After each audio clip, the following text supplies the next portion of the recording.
You can walk it off. Just try. By Nim P. Pseudo. Chapter 2. Coral labored down a mossy tunnel. His gasps and grunts reflected back to him in the resonant air. Had he foreseen the toil that this trade entailed, he might have heeded the mantis's warning and left her alone. For sweet mercy, was she heavy. From only sight, Coral would have never guessed.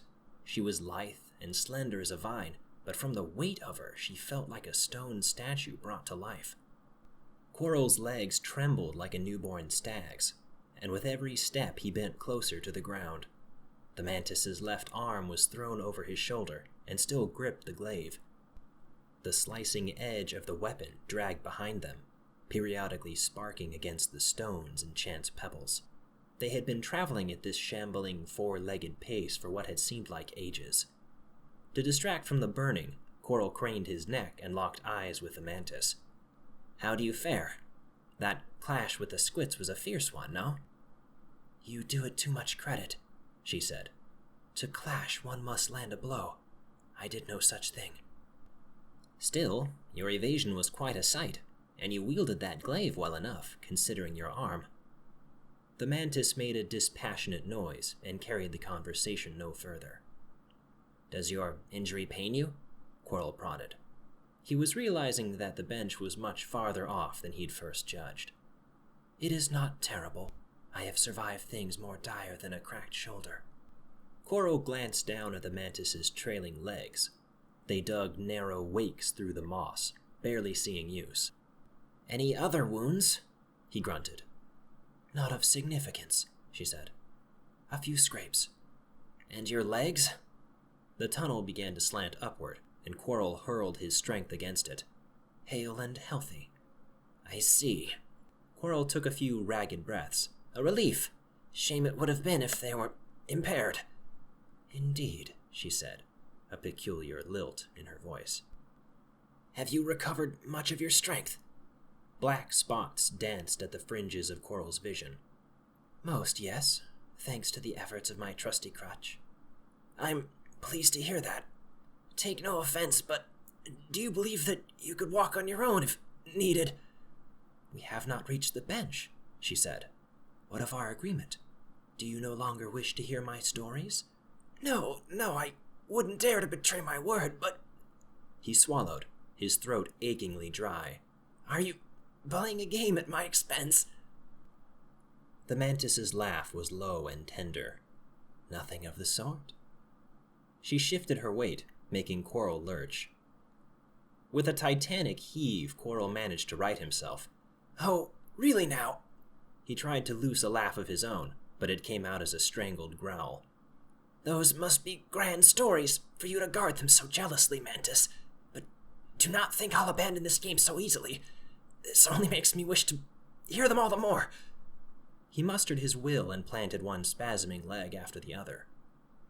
The tunnel began to level out, but just as they reached its apex, just as Coral's sight flickered and grayed like a dying lumafly, the mantis spoke. "You have a knight's heart, Bug, if not its might." And she stood. A mountain evaporated from Coral's shoulders, and for some reason the last of his energy with it. He crumpled to the ground, gulping for air. The mantis observed him from her great height. "Are you well? Shall I carry you instead?" Coral did not speak, but waved a limp claw. Carefully, so as not to jostle her injured shoulder, the mantis knelt beside Coral. She laid her glaive on the ground and stared down the tunnel from whence they'd come. It was a steep, winding passage, rife with slick moss and loose earth. "Pardon the game," she said quietly. "It was a cruel thing to do." "No, the apology should be mine," Coral gasped. "I promised you aid, but misjudged my strength. I'm afraid I must resign as your crutch." The mantis picked up a pebble and flicked it down the tunnel. "At least now, you needn't waste your time on stories," Coral said. "These days my time is not so precious. Ask what you please. You have earned that much." Coral propped himself on his elbow. "Really?" The mantis nodded. May I know your name, then? Anthem, she said after a pause. It bears a musical ring, Coral chortled. Is it common amongst the mantis? No, she murmured, and then louder. But what of you? It feels improper to call you Bug. With a deep breath, Coral steadied himself. He sat up and offered Anthem a claw. Quarrel is the name. A pleasure. She took it in a firm grip that bordered on painful. Likewise. You know me as explorer, vagabond, and creature of burden, Coral said. But I know little of you. What is your path? Not so different from yours. I am merely a wanderer. Coral rested his elbows on his knees. Modesty, An admirable trait, but I'd wager you've led a far more eventful life than I. Your noble bearing says much, even if you don't. Does it? Anthem asked. And what has my bearing told you? What indeed? Coral rubbed a claw on his chin. That you are a banished queen? An oathless knight? A slighted warrior on a quest for revenge? Anthem stiffened, though at what, Coral couldn't tell. Had his silly conjectures grasped at some truth? He didn't press the moment, however, and let Anthem reply in her own time. Perhaps something like that, she said. Coral laughed. Careful. Mystery is welcome enough in a good story, but too much and you risk confounding your listener. Anthem shrank. That is not my intent. She paused, seeming to collect her thoughts. Shall we walk to the bench as we talk? Are you well enough for travel? Coral asked. Are you? Ha! My life may have flashed before me, but I'll survive another trek so long as you do not expect me to ferry you. Fair enough.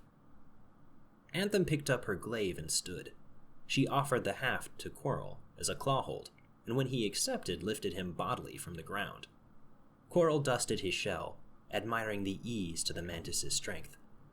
She shifted under his gaze and cleared her throat. Shall we? Oh, right, of course. As Coral and Anthem walked, the sounds of green path, the crackling foliage, the sizzling acid, the furtive chirps, eddied all about them, pooling in the introspective gaps between their conversation. Coral inquired on all manner of subjects, from flora to fauna, geology to architecture, history to legend. The only subject he shied away from was Anthem herself. She seemed all too willing to oblige his questions. Each of her answers grew longer than the last, as though the stream of her words ate away at some long-entrenched barrier. Even as they came across the bench and settled onto its cold metal slats, their talk carried on. During a particularly long stretch of contemplation, Anthem voiced her own question, the first in a fair while. What do you know of the mantis? More than I should, Coral replied, but less than I'd like. What? Anthem quavered. Since my arrival in these lands, I've begun to recall certain details that I rightly shouldn't. Stray names and facts appear in my mind that I suspect were never learned to begin with. For instance, at first glance I knew you to be a mantis, though I've never encountered your kind before in my life. Oh, I see. Coral nodded. Additionally, I knew you to be a lord, a most prestigious position in the mantis caste. Yet that knowledge came without the slightest context. I know nothing of what makes a lord prestigious, or even what the mantis caste is. He shrugged and chuckled. Quite puzzling, no? Anthem looked away. I am not a lord. Really? That complicates the matter. Does that mean all these ephemeral thoughts have been false? Are those angry, jabbing creatures not actually called squits? No, you are not mistaken. I am a lord in form, but not in right. Coral cocked his head. Pardon? Anthem's grip tightened on the bench. My tribe disowned me before I was granted the trial of lordhood. A shrilling warning rose in the back of Coral's mind. Good sense told him not to probe further, but it was all too swiftly drowned out. If you do not mind the inquiry, why were you disowned? For all manner of reasons. Power, statecraft, My own damnable pride. Quarrel inched closer. You remember my earlier chidings about undue mystery, yes? She gave him a look. Would the story of my life truly aid your quest?